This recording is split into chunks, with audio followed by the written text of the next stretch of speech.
రీసెంట్గా సుప్రీంకోర్టు ఇచ్చిన అనేక జడ్జ్మెంట్స్లో కూడా ఆడపిల్లలకు సంబంధించి శక్తి వాహిని వర్సెస్ యూనియన్ ఆఫ్ ఇండియా 2018 కేసులో చైల్డ్ మ్యారేజ్ అనేది ప్రాథమిక హక్కుల ఉల్లంఘనే అని చెప్పి సుప్రీంకోర్టు చెప్పింది. గవర్నమెంట్ చైల్డ్ మ్యారేజ్ సంబంధించి చాలా స్ట్రిక్ట్ గా ఉండాలని చెప్పి prohibition of child marriage act 2006 ని కఠినంగా అమలు చేయాలని చెప్పి కూడా సుప్రీంకోర్టు చెప్పింది. 2020లో ఒక టాస్క్ ఫోర్స్ వేశారు. జయా జైట్లీ అధ్యక్షతన భారత ప్రభుత్వం 2020లో ఒక టాస్క్ ఫోర్స్ ఏర్పాటు చేసింది. మ్యారేజ్ ఏజ్ కి, మదర్హుడ్ కి, ఇతరత్ర అంశాలకి ఎటువంటి కోరిలేషన్ ఉంది, దాని డేటాతో సహా ఒక కమిటీ వేసి సర్వే చేసి చెప్పండి అని చెప్పి ఒక కమిటీ ప్రత్యేకంగా వేశారనమాట. డేటా ఒక సర్వేతో సహా డేటా రిలీజ్ చేయండి అని చెప్పి.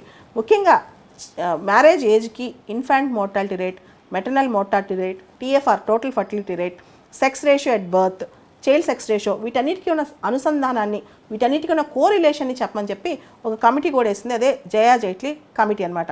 ఆ కమిటీ డిసెంబర్ 2020లోనే రిపోర్ట్ సబ్మిట్ చేసింది.